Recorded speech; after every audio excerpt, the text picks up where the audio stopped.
ఓం నారాయణ ఆదినారాయణ. ఓం ఓం కాంతమ్మ ఓంకారి కాంతమ్మ. జై జై కాంతమ్మ జై కారి కాంతమ్మ. జై జై కాంతమ్మ జై కాళీ కాంతమ్మ. అవధూత కాంతమ్మ లీలలు. ఇంద్రధనస్సు పల్లకి.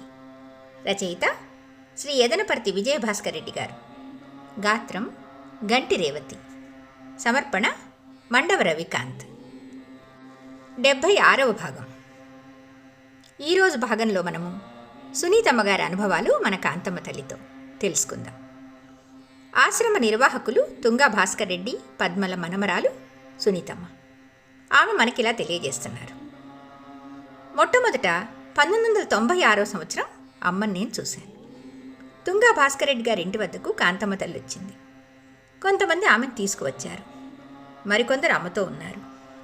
అమ్మ వంటిపైన గుడ్డలు కూడా లేవు కదా, ఆమె దగ్గర ఏముంది ఇళ్లకు తీసుకురావడానికి అంటున్నారు కొందరు. ఈ భాస్కర్ రెడ్డికి ఏమీ పని పాట లేదంటున్నారు. కాంతమ్మ తల్లితో సుబ్బారెడ్డి స్వామి కూడా ఉన్నారు. మా అమ్మమ్మ పేరు పద్మావతమ్మ. ఆమెకు కాంతమ్మ తల్లి మీ ఇంటికి బాబు వచ్చాడు అని చెప్పింది. నేను నిండు చూలాలిని మా అమ్మవారి ఇంట్లోనే ఉన్నాను. 31/4/96 సాయంత్రమే నాకు నొప్పులు వచ్చాయి. డెలివరీ అయింది, బాబు పుట్టాడు. నేను మా అమ్మ వాళ్ళ ఇంట్లో ఉన్నప్పుడే ప్రసవించాను. అమ్మ వాళ్ళ ఇంటి నుండి అమ్మమ్మ వాళ్ళ ఇంటికి వచ్చాను. 3వ నెలలో బాబుకి బాగా లేకుండా వచ్చింది. ఆ రోజు కాంతమ్మ తల్లి ఆశ్రమంలోనే ఉన్నారు. బాబు విషయం గమనించి చేమగడ్డ కూర వండించారు. ఒక చేమగడ్డ తీసి బాబు చేత తినిపింపజేశారు. చేమగడ్డ కాలే కాలే అంటూ చేమగడ్డ పులుసు తినిపించేశారు బాబు చేత. మేమందరం భయపడిపోయాం, అంత చిన్న బాబుకి ఏమవుతుందో అని. కానీ బాబుకి ఏం కాలేదు. చేమగడ్డ తిన్న తర్వాత 1 గంటకల్లా లేచి ఆడుకుంటున్నాడు, కేరింతలు కొడుతున్నాడు. మా వారు శేషయ్య అమ్మను పెద్దగా నమ్మేవారు కాదు. ఎప్పుడైతే ఈ అద్భుతాన్ని చూశారో అది మొదలుకొని అమ్మకు పెద్ద ఫ్యాన్ అయిపోయారు ఆయన. అమ్మ సేవకు అంకితమయ్యారు. తర్వాత రోజు నుండే కాంతమ్మ తల్లి సేవల్లో పూజల్లో మునిగిపోయారు. ఒకరోజు మధ్యాహ్నం 2:30 గంటలప్పుడు నేను అమ్మ సన్నిధిలో పడుకొని ఉన్నాను. అమ్మకు ఆశ్రమశాల వేసి ఉన్నారు కదా, ఆ శాల ఎట్లా అంటుకున్నదో ఎవరికి తెలియదు. ఆ మంటల మధ్యన నేను పడుకుని ఉన్నాను. 4 మూలలా అంటుకొని పెద్ద మంట మండుతోంది. బలరామయ్య అనే భక్తుని రూపంలో కాంతమ్మ తల్లి వచ్చి నన్ను లేపి పక్కకు తీసుకుని వచ్చింది. అంటే బలరామయ్య నన్ను తట్టి లేపి ప్రక్కకు తీసుకొని వచ్చాడు. అలా నన్ను ఆశ్రమంలోని మంటల నుండి కాపాడాడు. షిరిడి సాయిబాబా పటము, కాంతమ్మ తల్లి పటము ఆ మంటలలో కాలలేదు. మిగతావన్నీ కూడా మంటల్లో కాలిపోయాయి. ఇది పెద్ద నిదర్శనం అమ్మ మహత్యానికి. ఆ తర్వాత నేను బలరామన్నా, మీరు లేకపోతే నా పరిస్థితి ఏందన్నా అని అడిగితే, అమ్మే నా రూపంలో వచ్చి నిన్ను కాపాడిందమ్మా, అసలు నేను రానేలేదు, అమ్మ లీలలు అలానే ఉంటాయి అన్నారాయన. ఒకసారి నన్ను ఇంటి దగ్గరే ఆశ్రమం దగ్గరే వదిలి బలరామన్న, పద్మమ్మ, రమణయ్య, వెంకురెడ్డి, శైలమ్మ, అనురాధమ్మ, విమలమ్మ, దోసల శెట్టమ్మ అందరూ కలిసి డేగపుడికి అమ్మ దర్శనానికి బయలుదేరిల్లారు. వారందరూ బయలుదేరిన 10 నిమిషాలకు అమ్మ, సుబ్బారెడ్డి స్వామి ఈ ఆశ్రమానికి వచ్చారు. అమ్మ దర్శనానికి నన్ను తీసుకుపోకుండా వాళ్ళందరూ బయలుదేరి వెళ్ళారు, నన్ను కూడా తీసుకొని పోవచ్చుగా అని నేను మనసులో బాధపడ్డాను. కానీ వాళ్ళు నన్ను పిలవలేదు. కానీ అమ్మ నా దగ్గరకు వచ్చింది. వాళ్ళకంటే నాకు ముందుగా దర్శనమిచ్చింది. ఏమే బుడ్డాయి, గోంగూర వేసుకుని అన్నం వేసుకురాపో అన్నదమ్మ. మన ఇంటిలో అమ్మకు ఏదవసరమో దానిని ఫలానా దగ్గరుంది తీసుకురా అని చెప్తుందమ్మ. గోంగూర పచ్చడి వేసి అన్నం ప్లేట్లో పెట్టుకొని వచ్చాను. ఒక పెద్ద ముద్ద గోంగూర పచ్చడితో కలిపి కాంతమ్మ తల్లి నాకు పెట్టింది. మిగతాది అమ్మ కొంచెం తిని కాకులకు పెట్టేసింది. తర్వాత డేగపోయిన వాళ్ళందరూ వచ్చి, మాకంటే అమ్మ దర్శనం నువ్వే ముందు కొట్టేశావే అన్నారు. పుట్టవీధిలో బాడుగకు ఉండేవాళ్ళం మేము. ఆ పుట్టవీధిలో కాపురం ఉన్న ఇంటి ఓనర్ గారి ఫ్రెండు ఇప్పుడు మేముండే ఇల్లు అమ్ముతారని చెప్పారు. మేమందరము వచ్చి చూసాం. ఇల్లు నచ్చింది, అడ్వాన్స్ కూడా ఇచ్చాం కాంతమ్మ తల్లి దయతో. రిజిస్ట్రేషన్ సమయానికి డబ్బు మొత్తం కట్టలేకపోయాం. రిజిస్ట్రేషన్ డేట్ దగ్గర పడుతున్నది, డబ్బులు తగ్గుతున్నాయి. ఏమీ తోచక నేను మా వారిద్దరం కాంతమ్మ తల్లి ఆశ్రమం ముందు నిలబడి ఏడ్చుకున్నాం. అమ్మ, పరువు పోతుంది, రిజిస్ట్రేషన్ దగ్గరకు వస్తుంది అని బాధపడి ఇంటికి వచ్చేసాం. అప్పుడు ఏం జరిగిందో ఏమో, ఆ ఇంటివారు మా ఇంటికి వచ్చి, మీ దగ్గర డబ్బు ఉన్నంత వరకు కట్టండి, మిగతా 4 నెలలకు టైం ఇచ్చాము, అప్పుడు కడుదురు అన్నారు. అప్పుడు ఈ ఇంటిని అమ్మ మాకు అలా అందించారు. మేము కొన్నప్పటి నుండి బాగా కలిసి వచ్చింది. రిజిస్ట్రేషన్ అయిన 5 నెలలకు వారి డబ్బు మొత్తం కట్టేశాం. అట్లా కాపాడిన ఆ తల్లిని ఎప్పటికీ మర్చిపోలేం. అప్పుడు ఇప్పుడు ఎప్పుడూ కూడా అమ్మ మాటలతోటి, అమ్మ పూజలతోనే మేము బ్రతుకుబండి నడుపుతున్నాము. మా 2 పిల్లలు ఉద్యోగాలు చేస్తున్నారు. ఇటీవల అపార్ట్మెంట్ కూడా కొన్నాం. త్వరలో ఇళ్లలోకి చేరబోతున్నాం అని చెప్పారు సునీతమ్మ. సునీతమ్మ, శేషయ్య అమ్మ భక్తులు, అమ్మ ఆరాధన తత్పరులు, అమ్మ ప్రేమానురాగాల ప్రమిదలు. ఓం ఓం కాంతమ్మ, ఓంకారి కాంతమ్మ.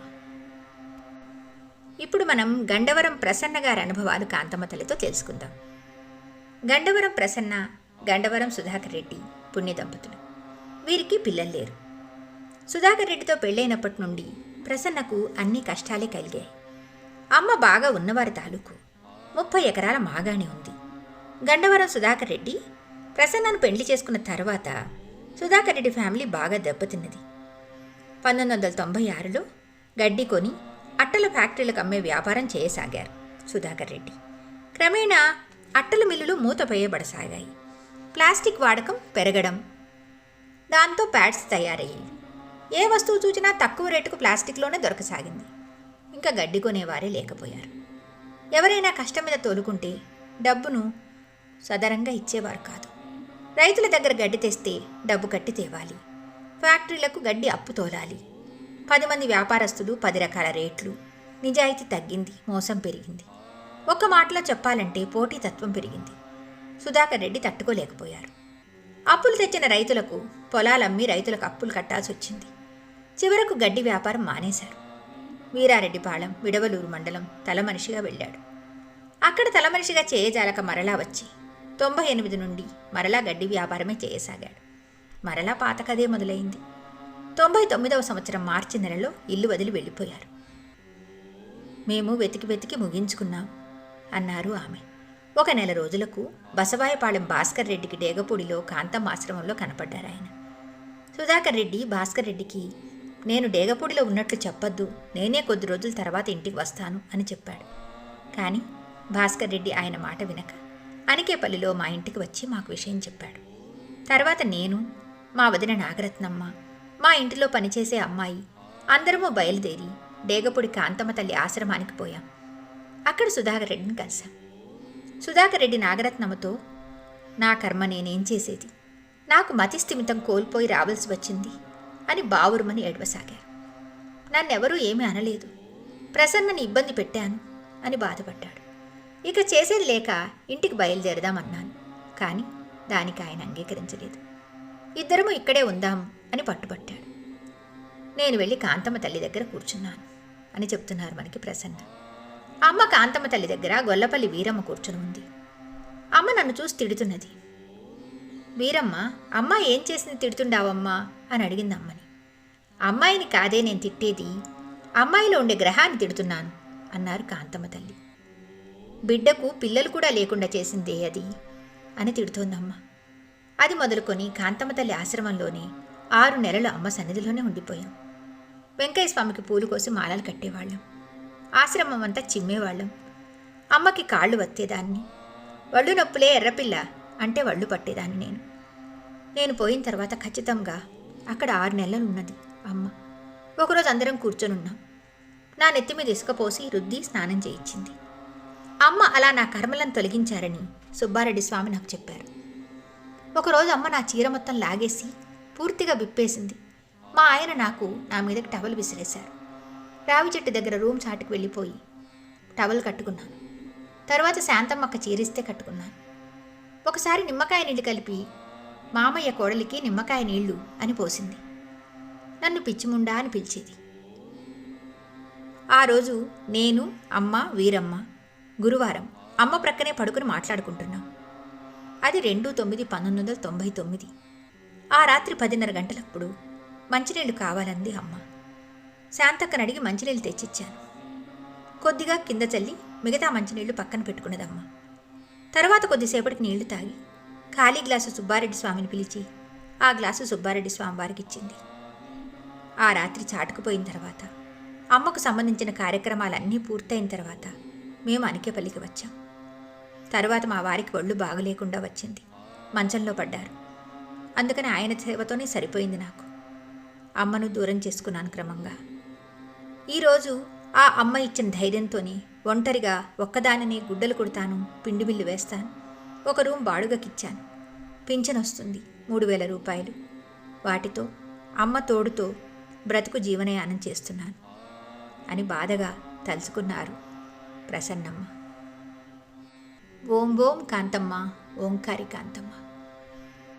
అవధూత డేగపూడి కాంతమ్మ తల్లికి జై. భగవాన్ శ్రీ శ్రీ శ్రీ గొలగముడి వెంకయ్య స్వామి మహారాజుకి జై. ఓం నారాయణ ఆదినారాయణ.